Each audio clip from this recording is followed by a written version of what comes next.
Good morning everyone. જય શ્રી કૃષ્ણ, રામ રામ, જય દ્વારિકાધીશ બધાને. સવારના થયા છે 6:30.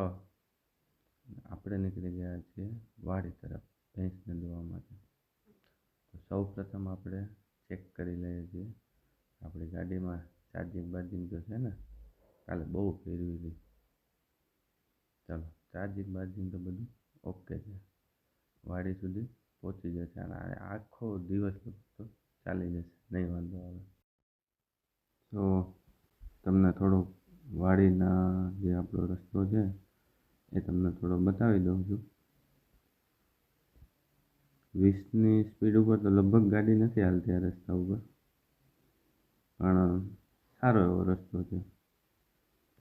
અને કાલના આપણો જે બ્લોગ જે બનાવ્યો હતો પહેલો બ્લોગ, એમાં સારો એવો સપોર્ટ મળ્યો છે, સાથ અને સહકાર મળ્યો છે બધાનો.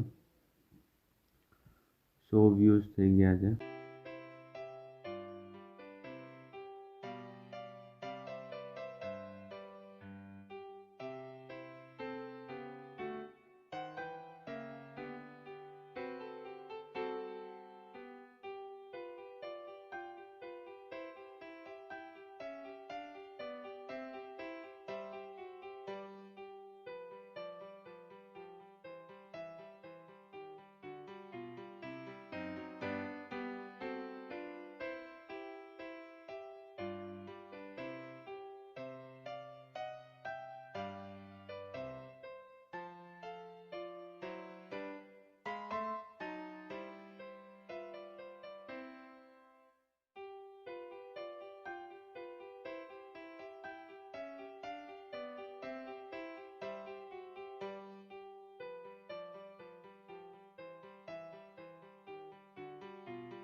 તો વાડીની આપણે પહોંચી ગયા છે બિલકુલ નજદીક.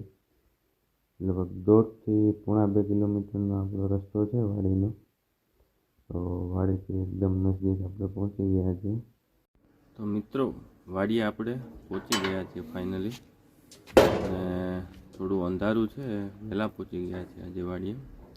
તો ક્લિયરલી બધા આપણે વ્યૂ છે તમને દેખાશે નહીં. આપણે ભેંસને દોવા આવ્યા છીએ. આ એ ભેંસ છે. તો હવે કામ પતાવી લઈએ બધું જલ્દીથી. તો બધું કામ પતાવી દીધું છે આપણે. ભેંસને દોઈ લીધી છે. પછી આપણે આવી ગયા છીએ ખેતરમાં સુરત દાદાના દર્શન કરવા માટે. પણ આજે એવું લાગે છે કે એને મોડું થઈ ગયું લાગે છે, કારણ કે આપણે થોડા વહેલા પહોંચી ગયા હતા વાડીએ. થોડું ધીરામાં નજર મારી અને વ્યૂ સારો આવતો હતો. તો થોડી ચકડી ફર્યા આપણે. અને કપાસની આપણે 2 વીણી થઈ ગઈ છે. તો ઢગલો પડ્યો છે, પણ હવે ભાવ ઓછા છે, દેવાતું નથી.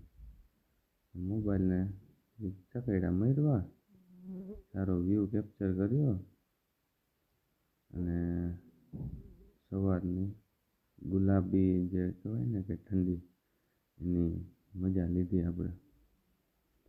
તો આ જે નજારો છે ને ભાઈ, ફક્ત ખેડૂતો જ આ નજારાને સમજી શકે છે અને એને મહેસૂસ કરી શકે છે.